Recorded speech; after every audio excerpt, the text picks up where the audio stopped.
Bismillah, all praise is due to God, and peace and blessings be upon the final messenger and all of the prophets and messengers that came before him. I'm honored to participate in this conference today and to address you on the subject of our shared values from an Islamic perspective. I'm aware we just had lunch, so I know that many of you will be sleepy at the moment. So feel free to sleep throughout the presentation if you feel you want to. But I hope that you indulge me for a little bit longer. A slight caveat before we begin. The presentation today is actually beyond the established boundaries of different Muslim sects.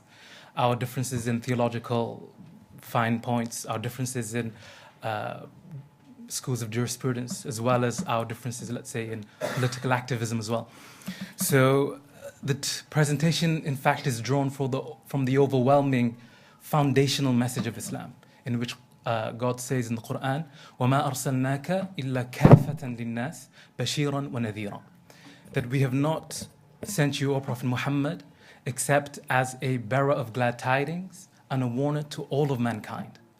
And also it says in the 21st chapter of the Quran, وَمَا أَرْسَلْنَاكَ إِلَّا رَحْمَةً لِلْعَالَمِينَ, that we have not sent you, O Prophet Muhammad, except as a mercy to the entire universe. So I hope this presentation, in fact, illustrates our shared values from within this message of compassion and mercy, and that it fulfills the honorable and noble title of today's conference. Bismillah. The oneness of humanity, in fact, is illustrated in our qualities.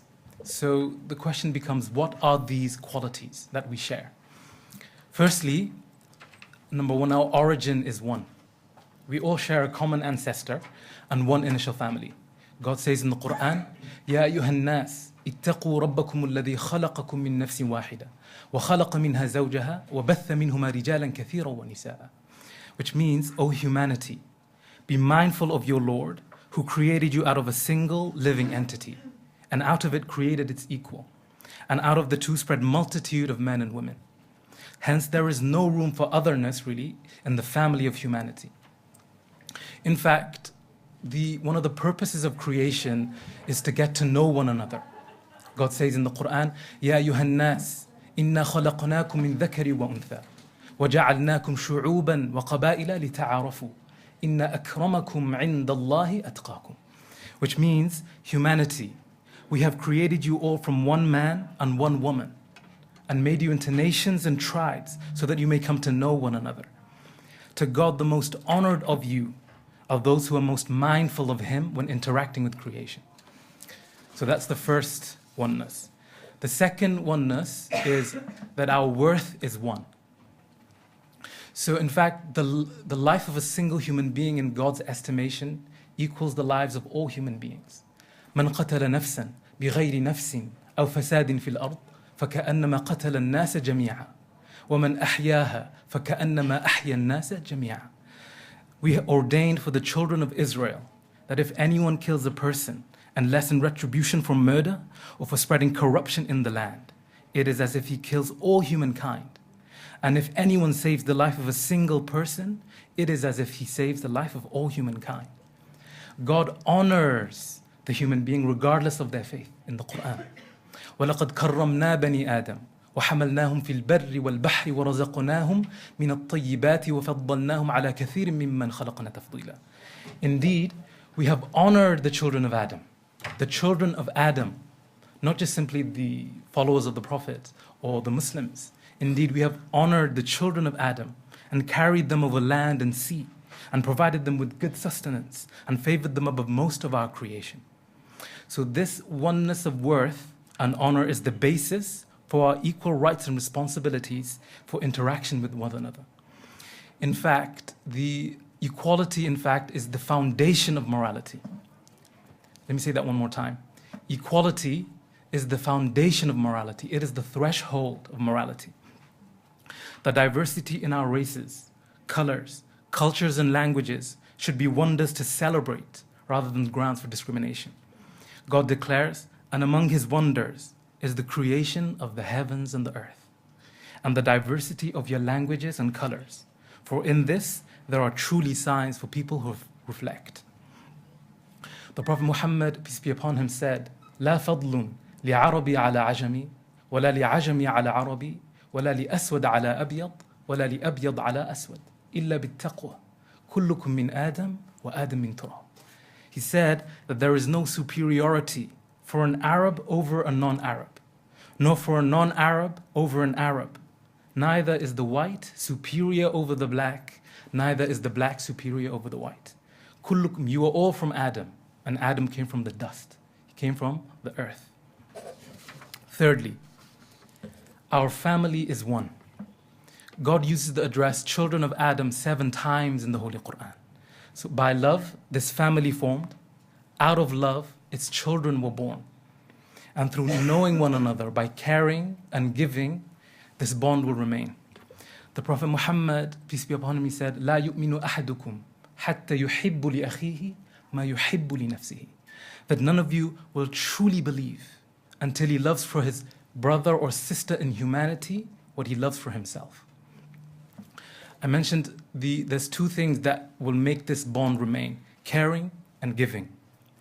Caring begins with the greeting of peace and culminates with establishing it. So normally 2 people come together in an engagement that begins with a greeting, and then that opens the door to interaction. It is in fact in the interaction that peace is established.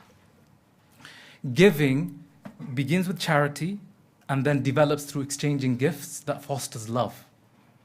And it culminates with altruism. And that altruism actually actualizes the oneness of humanity. And in the saying, in the happiness of others lies our own, rings true. The 4th oneness is our home is one. This necessitates our collaboration, peaceful coexistence, and taking care of this home. Having one home means we have a common purpose, which is stewardship. And I know that it was mentioned in one of the previous presentations. The human being in the Islamic worldview is the representative of God on earth. The Quran says, behold, your Lord said to the angels, I am putting my successor on earth. He breathed into us from his spirit, bestowed us with intellect and guidance, and placed this entire creation under our care. The Quran mentions, he has subjected all that is in the heavens and the earth for your benefit, as a gift from him. Surely in that are signs for those who reflect. God created everything in measure and proportion to be in harmony with the balance of nature. It is our responsibility to maintain this balance. God says he raised the sky and set the balance of nature so that you don't overstep the balance, but establish it justly. And do not fall short in maintaining the balance of nature. Survival needs in nature works in ways that may seem quite harsh to us. However, human intervention can never equal the laws of nature in maintaining this balance of nature. Moreover, this harshness works as a contrast for gentleness and kindness, which are required for human beings. The Prophet Muhammad, peace be upon him, said, Al-khalqu kulluhum iyalullah. فَأَحَبُّ الْخَلْقِ إِلَى اللَّهِ أَنْفَعُهُمْ لِعِيَالِهِ. That all of creation are God's dependents. He loves most those who are most beneficial to his dependents. So this intimates to the appropriate cultivation of the earth, wise use of its natural resources, and preserving them for future generations. So I have mentioned really 4 onenesses: the oneness of origin, oneness of worth, oneness of family, and the oneness of home. So let me delve a little into morality, which is really applied ethics. The principles of morality underlie our family relationships, our dealings and interactions, our caring for our home. It is an intrinsic goodness for all human beings at birth. Moral principles bring about positive intentions and lead to beneficial interactions with one another and with nature. Therefore, the starting point of morality is avoidance of harm. The starting point of morality is the avoidance of harm. This paves the way to maintaining peaceful coexistence and the balance of nature. The Prophet Muhammad, peace be upon him, said, La darar wa la dirar. There should be neither harming of anyone, nor nurturing harm in the heart and continuing to act upon it. It was straying from the grounds of morality over time through heedlessness or greed that God sent his prophets and inspired spiritual leaders to remind people of this birthright, this intrinsic goodness. It is the religion of all the prophets from Adam to the Prophet Muhammad, peace be upon them all, who received this message of morality through divine revelation. And it is the wisdom taught by our enlightened spiritual leaders through the history of humanity who discovered this birthright through deep contemplation. The Prophet Muhammad, peace be upon him, said, إِنَّمَا بُعِثْتُ لِأُتَمِّمَ مَكَارِمَ الْأَخْلَاقِ. The conjunction إِنَّمَا in Arabic has the idea of what's known as adatul hasr. It limits, it's a limiting or a specifying conjunction. So the meaning of the statement of the Prophet is that the only reason I was sent is to perfect moral character. This is the Islam that embraces all humanity in a civil society where people peacefully coexist.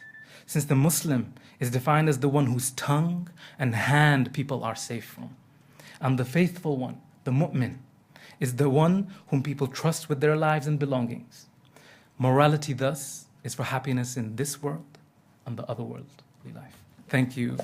Assalamu alaikum.